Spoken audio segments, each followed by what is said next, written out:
मी संघाच्या सपोर्टमध्ये एक व्हिडिओ बनवला. त्या व्हिडिओमध्ये एका बांडगोळ्याने कमेंट केली, जे तुम्ही वाचू शकता. तो म्हणतो, सगळ्या युवा पिढीला माहीत आहे की संघ काय करतो. तुमचा संघ जर सेवेसाठी आहे तर तो मग हिंदू मुस्लिम का करतो. संघ हा हिंदू राष्ट्र करण्याच्या मागे आहे. जर तुम्हाला सेवा करायची असेल तर मग हे फालतू उद्योग का करता. अरे बांडगोळा, संघ काय आहे. कधी संघाच्या शाखेला गेला आहे. कधी संघाला भेट तरी दिली आहे का. संघ हा स्वयंसेवक जो आहे तो निस्वार्थ भावनेने या देशाची आणि या देशातल्या लोकांची सेवा करतो. आणि सेवा करायला मोबदला त्यांना मिळत नाही, तर ते बिना मोबदल्याने काम करतात. राहिला प्रश्न हिंदू मुस्लिम करण्याचा, तर मला सांग, संघाने कधी कोणतं हिंदू मुस्लिमचं एखादं बयान दिलं किंवा टिप्पणी केली. तुला जर वाटत असेल की राम मंदिर हे हिंदू मुस्लिमचा मुद्दा होता, तर तो आमच्या श्रद्धेचा विषय होता.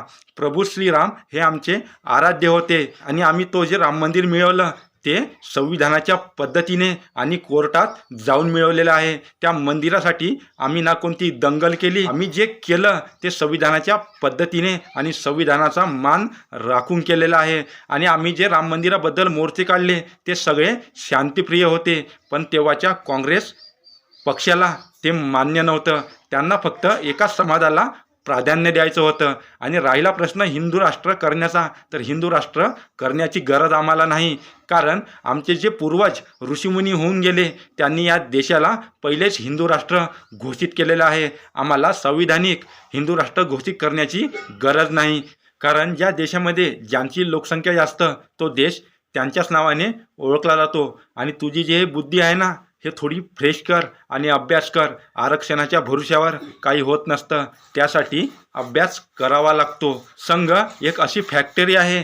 संघ एक अशी पाठशाला आहे. संघ एक असं संघटन आहे, त्यामधून सगळे देशभक्त बाहेर निघतात. आणि जेव्हा संघातला एखादा व्यक्ती संवैधानिकच्या मोठ्या पदावर बसतो तेव्हा तो फक्त देशभक्तीची आणि या मातृभूमीची गोष्ट करतो.